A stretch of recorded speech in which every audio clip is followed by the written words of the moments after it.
Assalamualaikum warahmatullahi wabarakatuh. Para mahasiswa yang budiman di seluruh tanah air, selamat berjumpa dalam video pembelajaran program studi statistika Fakultas Sains dan Teknologi Universitas Terbuka. Bersama saya, Dewi Julia Ratnaningsih. Yuk kita simak videonya.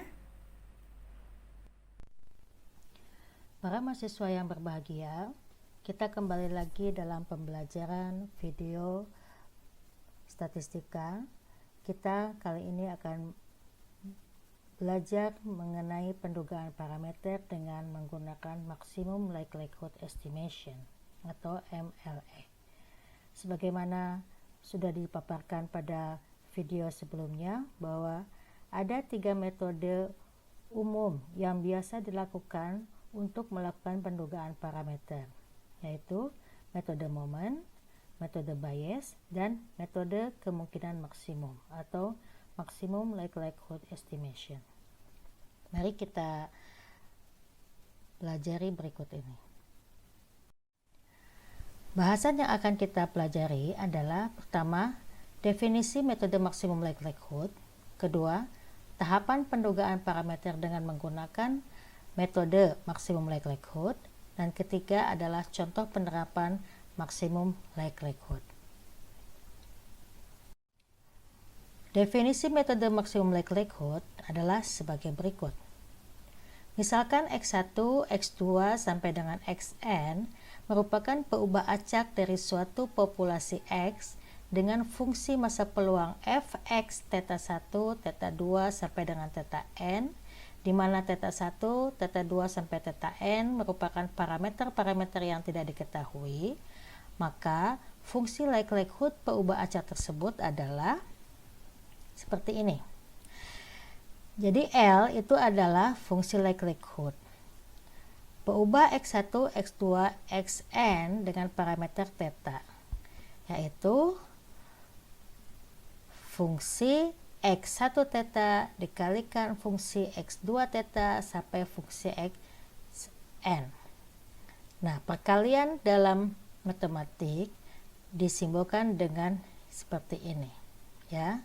Sehingga fx1, fx2 sampai dengan fxn dituliskan dengan pi i dari dimana 1 sampai n fxi theta.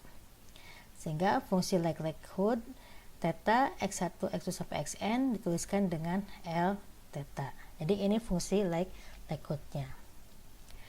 Kemudian, apa saja tahapan dalam Maximum Likelihood?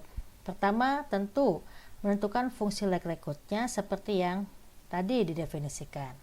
Kedua, membentuk logaritma natural likelihood, yaitu dilonkan. Jadi fungsi likelihood yang ini dilonkan, ya. Ln L x1, x2 sampai xn dengan parameter theta itu menjadi ln fx1 theta, fx2 theta sampai dengan fxn theta. Kemudian tahap ketiga adalah menurunkan persamaan logaritma natural atau ln likelihood terhadap theta. Nah, kenapa terhadap theta? Karena parameter yang akan kita duga adalah theta. Dan menyelesaikannya sehingga turunan ln fungsi maksimum likelihood terhadap d theta itu sama dengan 0. Kalau di sininya parameternya adalah beta, maka nanti di sini pun beta, di sini beta, di sini pun beta. Sehingga di sini pun adalah d ln L x1 sampai xn beta per d beta, ya, sama dengan 0. Jadi tergantung nanti parameter yang mau kita duga itu apa, apakah beta, apakah alfa, apakah theta, atau gamma, ataupun apa saja, ya. Nah, kemudian setelah itu akan didapat penaksir maksimum likelihood untuk theta. Nah, bagaimana contoh pendugaan dengan maksimum likelihood kalau dalam soal? Ini adalah saya memberikan contoh untuk distribusi discrete, ya. Dimana salah satu contoh distribusi discrete itu adalah peubah acak Poisson. Poisson itu mempunyai parameternya mu. ya. Dalam beberapa buku ada juga yang menuliskannya lambda. Asalkan konsisten aja apa yang dikatakan parameternya di situ. Misalkan X1, X2 sampai Xn merupakan perubahan acak Poisson mu, maka fungsi like-likutannya adalah seperti berikut. Nah, pertama kita harus tahu dulu fungsi atau fungsi dari peubah acak Poisson itu seperti apa. Nah, ini adalah fungsi dari peubah acak Poisson, ya, dimana fx mu adalah e pangkat mu x per x faktorial. Atau kalau misalkan di buku lain ada yang mengatakan lambda ininya, maka e min lambda pangkat x per x faktorial. Ini kalau Poisson ininya lambda, ya. Nah, kemudian kita harus cari dulu, karena di sini ditanya diketahuinya mu, maka di sini pun harus mu.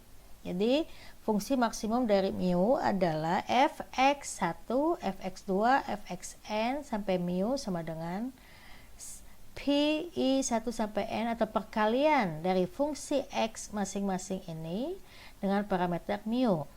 Sehingga karena fungsi dari peubah acak Poisson itu seperti ini, kita masukkan e pangkat min mu pangkat x faktorial per x faktorial, ya, sama dengan karena ini diperkaliannya sampai ke n, maka di sini e pangkat min n mu pangkat sigma xi. Kenapa sigma xi? Karena kalau x1 ditambah x2 ditambah x3 ditambah xn sampai ini, maka ini akan dengan sama dengan sigma xi penulisannya, ya. Nah, kemudian kenapa kok e pangkat min 1 kemudian tambah e pangkat min kali, ya, kali pangkat e pangkat min 2 dan seterusnya sampai e pangkat min n itu menjadi, kalau di kalau di pangkat maka ini dijumlahkan, artinya berarti ini e pangkat min n mu, ya, ini mu, ini mu, ini mu. Tuh. Sehingga fungsi maksimum likelihood dari Poisson adalah e pangkat min mu pangkat sigma xi. Nah, kemudian setelah itu bagaimana logaritmakan fungsi likelihood tadi? Dilonkan, artinya ln fungsi likelihood dari mu, yaitu ln e pangkat min n mu x sigma xi per, nah ini sigma i1 sampai pi i1 sampai n xi. Kenapa? Karena dia merupakan perkalian, ya, sehingga dari sini ingat bahwa rumus ln gimana? Bahwa ln misalkan a b itu sama dengan ln a ditambah ln b.